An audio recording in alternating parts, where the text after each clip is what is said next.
ঘন্টার পর ঘন্টা ধরে স্টেশনে বসে ট্রেনের অপেক্ষাতে যাত্রীরা 1-2 মিনিট নয়, প্রায় 5 ঘন্টা লেটে চলছে ট্রেন। দক্ষিণ পূর্ব ডিভিশনে প্রত্যেকটা রেল স্টেশনে যাত্রী দুর্ভোগ চরমে। বাঁকুড়া স্টেশনের ছবিটা ঠিক একই রকম। বিকল হয়ে পড়ে রয়েছে স্টেশনের মাঝে ব্রিজে ওঠা চলন্ত সিঁড়ি। রেলের কর্তা সাফাই সিগন্যালিং এর কাজ চলছে। পরিস্থিতি স্বাভাবিক হলে তবেই কমবে যাত্রী দুর্ভোগ।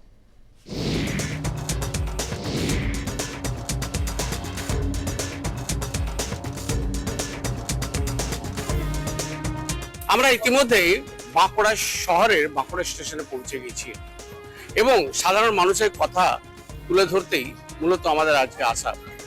কি সমস্যা রয়েছে সাধারণ মানুষের সে কথাই তুলে ধরছি আমরা। ফেরার সময় কোনো গাড়ি থাকে না, 4-5 ঘন্টা 6 ঘন্টা, রাত্রির গাড়ি ভোরে পৌঁছায়। তারপরে কি অসুবিধা হয়? 6 ঘন্টা লেট যা অসুবিধা হয়। কতটা সাফার হয়? অনেক সবার হয়। তো যদি দূরে কোথাও যেতে হয়, বাঁকুড়া শহরে যদি তাদের বাড়ি না হয় যেতে হয়, তখন প্রচুর কষ্ট তাদের। গাড়ি ভাড়া করে হ্যাঁ, মানে প্ল্যাটফর্মে পড়ে থাকতে হবে।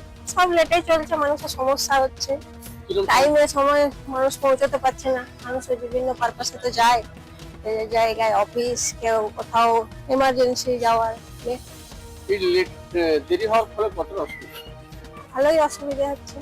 মানে ঠিক সময় মতো কি পৌঁছাতে পারছেন সেটা? না না না, ট্রেন থেকে নেমে যাদের দূরে যেতে হয় তাদের তো অসুবিধা হয়, বাসের ক্ষেত্রে অসুবিধে, বা সবসময় তো পাওয়া যায় না, সবার তো স্টেশনের কাছে বাড়ি নয়। কত ঘন্টা ট্রেন লেট? 5 ঘন্টা। ফলে কতটা অস্বস্তি ফিল হচ্ছে? অনেক অস্বস্তি ফিল হচ্ছে, আপনাদের ভাষায় প্রকাশ করে যাচ্ছে না। লাগে হ্যাঁ। নিয়ে এলেন। ওই আমার সঙ্গে যে ছিল সেই অর্ধেকটা করে করে আনছি, অর্ধেকটা করে করে নামাচ্ছি, ব্যাস এরকম।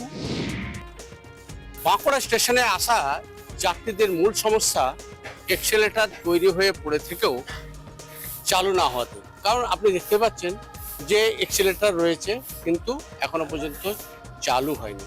আর চালু না হওয়ার ফলে এই যে পাশেই যে সিঁড়ি রয়েছে সেই সিঁড়ি বেয়ে উঠতে হচ্ছে সাধারণ মানুষকে সমস্ত লাগেজ দিয়ে। আর লাগেজ নিয়ে যখন বয়স্ক মানুষদের এই চড়া উতরাও করতে হয় তখন যেন আর তাদের শরীরে কুলোয় না। আর যার ফলে গাঁটের অতিরিক্ত খরচ করে হয় মুটের সাহায্য নিতে হয়, না হলে হয়তো কোনো ব্যক্তির সাহায্য নিয়ে এই এত উঁচু সিঁড়ি তাদেরকে চড়া উতরাও করে পৌঁছাতে হয় স্টেশনে। আর স্টেশনে পৌঁছেও শান্তি নেই, কারণ সেখানে রয়েছে সময় মতন না আসা ট্রেনগুলি। আর ট্রেন না আসার ফলে সময় মতো দীর্ঘক্ষণ ধরে অপেক্ষায় কাটাতে হয় যাত্রীদের। ফলে অস্বস্তিতে পড়তে হচ্ছে নিত্যযাত্রী থেকে আরম্ভ করে যাত্রীদের। আর যাত্রীরা যে কথা জানিয়েছেন যে মূলত বাঁকুড়া থেকে যদি সাঁতরাগাছি পর্যন্ত পৌঁছেও যাচ্ছে, কিন্তু তারপর সমস্যা যে সাঁতরাগাছি স্টেশন থেকে হাওড়া পৌঁছাতে যেন মনে হয় কয়েকটা যুগ লেগে যাচ্ছে। কারণ তারা একেবারেই ঠিক গন্তব্যস্থলে পৌঁছাতে পারে না। আর সময় মতন গন্তব্যস্থলে না পৌঁছাতে পারার জন্য তাদের যে কর্মসূচি রয়েছে বা যে সকল সময় সীমা বা রুটিন মাফিক কাজ বেঁধে নিয়ে পৌঁছায় কলকাতায়, তা কিন্তু সম্পূর্ণ করে আদৌ বাড়ি যে ফিরতে পারবেন সময় মতন সেটা কিন্তু প্রশ্ন চিহ্ন থেকেই যাচ্ছে। সমস্যা বলতে ব্যাগ আছে তো, লাগেজ থাকলে ওটা দিয়ে উঠলে সুবিধা হয়, সিঁড়ি দিয়ে উঠলে আমাদের একটু অসুবিধাটাই বেশি। কতটা সমস্যা? অনেক সমস্যা, এগুলো ভারী ভারী লাগেজ নিয়ে ওঠা খুবই সমস্যা। আসলে এমনিতে যে রানিং সিঁড়ি আমাদের বাঁকুড়া বাসে তৈরি হয়েছে, কিন্তু এখনো দেখছি চালু হয়নি। তাহলে এমনি আসতেই হবে বাধ্য হয়ে। লাগেজ দিয়ে উঠে কষ্ট কষ্ট তো প্রচুর। লিফটে আমাদের বন্ধ করা আছে, লিফটে যদি মানুষের চালু থাকতো তাহলে তো আমাদের অনেক সুবিধা হতো না। এমনিতে ব্যাগ আমরা লাগেজ নিয়ে দূর জার্নি যাচ্ছি, আজকে তো সুবিধা হচ্ছে। ভেবেছিলাম রানিং সিঁড়ি চালু হবে, কই চালু হতো হয়নি, লিফটও বন্ধ আছে। সমস্যা তো প্রচুর। আদেও সেই টাইমে মানে 1 ঘন্টা 1.5 ঘন্টা পরেও কিন্তু ট্রেন নেই। তার সঙ্গে আপনার এসকালেটার চালু নেই, প্ল্যাটফর্মে যে লিফটগুলো রয়েছে সেগুলো অচল হয়ে রয়েছে। ব্যাগেজ নিয়ে যে লাগেজ নিয়ে যে সমস্ত প্যাসেঞ্জাররা আসবে তাদের ক্ষেত্রে প্রচন্ড সমস্যা হচ্ছে। মানে সাঁতরাগাছি থেকে হাওড়া তো কোনো ট্রেন যেতেই পারে না। কারণ যে সমস্ত মানুষরা অফিসের বিভিন্ন কাজকর্ম নিয়ে যায় তারা কখনো টার্গেটে পৌঁছতে পারে না, কারণ ওই 4 কিলোমিটার যেতে 40 মিনিটও লাগে, কোনো 1.5 ঘন্টাও লাগে, কোনো নির্দিষ্ট সময় নেই, কোনো সময় নেই। হাওড়া, দাসনগর, টিকিয়াপাড়া পরপর গাড়ি দাঁড়িয়েই থাকে, প্রচন্ড সমস্যা। এটা তো মারাত্মক সমস্যা। আমি দুবার উঠলাম, হাঁপিয়ে গেলাম। এটা আপনার এক্সেলেটার গুলো চালু করেন, রেডি হয়ে গেছে, হয়তো কিছুদিনের মধ্যে চালু হবে, কিন্তু এই সিঁড়ির যে অবস্থা আর কি, যেভাবে ওঠা নামা করতে হচ্ছে, 2-3 বার নামলে উঠলে আপনার হাঁপিয়ে যাবেন, আর উঠতে পারেন। লাগেজ নিয়ে লিফট বন্ধ আছে। আর লিফটে আপাতত বন্ধ আছে, তবে যে নতুন হয়েছে যেভাবে ভাবলাম আগামী দিনে হয়তো শুরু হয়ে যাবে, কিন্তু এই মুহূর্তে মারাত্মক অসুবিধা। আর লাগেজ নিয়ে কতটা অসুবিধা? লাগাই নিয়ে তো হবে কি, এবং বয়স্ক লোক নিয়ে তো হবে কি, মানে যেহেতু আমরা যুবক মানুষ, আমরাই যদি বসতে না পারি, তাহলে যারা বয়স্ক তারা কিভাবে উঠবে? যে কষ্টটা আমার হলো, তাহলে আরো বুঝতে পারছি আমার থেকে যারা বয়স্ক লোক তারা লাগেজ নিয়ে যখন ফিরছে, এই এতটা সিঁড়ি করতে, চড়াই করতে কতটা পরিশ্রম করতে হয়।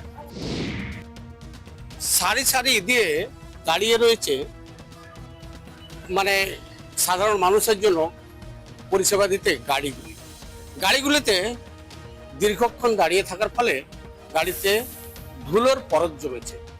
আর এই ট্রেন লেট থাকার ফলে যে এই চালকদের কতটা অসুবিধা হচ্ছে, কিরকম ভাড়া পাচ্ছেন বা পাচ্ছেন না, আদৌ তাদের কত সমস্যা রয়েছে, সেই সমস্যার কথা তুলে ধরতেই আমরা চলে এসেছি বাঁকুড়া স্টেশনে ট্যাক্সি স্ট্যান্ডে। পুরুলিয়া এক্সপ্রেস টাইম হচ্ছে 8টা 25-এর টাইম, ঢুকছে রাত্রি 1:30, 2টো।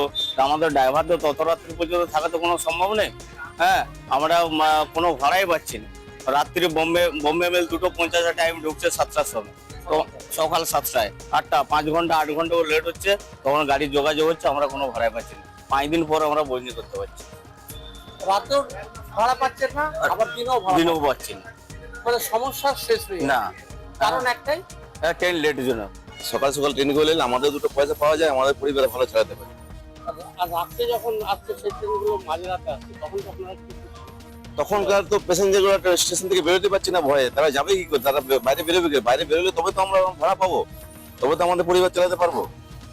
রাত হলে আতঙ্কে থাকছে, এত রাত হয়ে গেলে আমরা যাবো কি করে? আমাদের তো আতঙ্কে আছে। এই এলাকায় আবার একটু হাতির উপদ্রব আছে, এই জন্য আমরাও বাইরে যেতে পারছি না। সারা রাত ভোগ করতে হচ্ছে প্যাসেঞ্জারকেও আমাদেরকেও। বাঁকুড়া স্টেশনে সাধারণ মানুষের সাথে কথা বলেছিলাম, তাদের অনেক রকম সমস্যা রয়েছে। সমস্যাটা রয়েছে মূলত যে বাঁকুড়া স্টেশনে নামার পর যখন সিঁড়ি বেয়ে উঠতে হচ্ছে, বয়স্ক মহিলা থেকে আরম্ভ করে বৃদ্ধাদের। তাছাড়াও অসুবিধা রয়েছে লাগেজ নিয়ে ওঠাটা। তো সেই লাগেজ নিয়ে ওঠার ক্ষেত্রে এক্সেলেটর রয়েছে, তৈরি করা হয়েছে, লিফট তৈরি করা হয়েছে, কিন্তু সেগুলি বন্ধ রয়েছে, থেকেও না থাকা। তাছাড়াও সমস্যা রয়েছে যে ট্রেনের যে বিলম্ব, 2 ঘন্টা 4 ঘন্টা 6 ঘন্টা লেটে আসা, সেই সকল বিষয় নিয়ে কথা বলতে আমরা সরাসরি পৌঁছে গিয়েছি বাঁকুড়া স্টেশন ম্যানেজার মহাশয়ের কাছে। সরাসরি ওনার সাথে কথা বলে নেব। যে নমস্কার।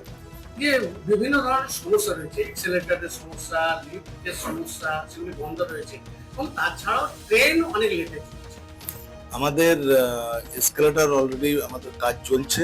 আমাদের একটা এসকেলেটর দুটো প্ল্যাটফর্মে আমাদের এসকেলেটর চালু হয়ে যাবে।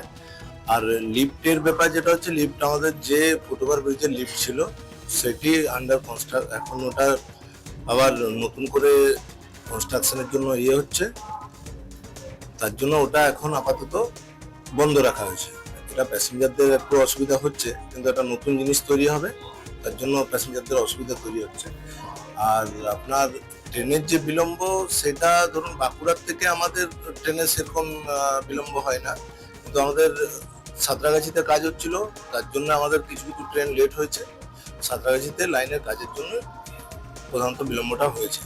দ্রুততার সাথে সব ঠিক হয়েছে। হ্যাঁ, দ্রুততার সাথে সমস্ত কিছু ঠিক আছে। ইতিমধ্যে আমরা কথা বললাম স্টেশন ম্যানেজার অনিরুদ্ধ দে মহাশয়ের সাথে। তিনি বললেন যে সমস্যা রয়েছে, নতুন ভাবে সাধারণ মানুষকে কিছু সুযোগ সুবিধা দিতে গেলে মানুষকে কিছুটা কষ্ট সহ্য করতেই হবে, কিন্তু দ্রুততার সাথে সেই দুরবস্থা কেটে যাবে বলে তিনি আশ্বাস দিলেন।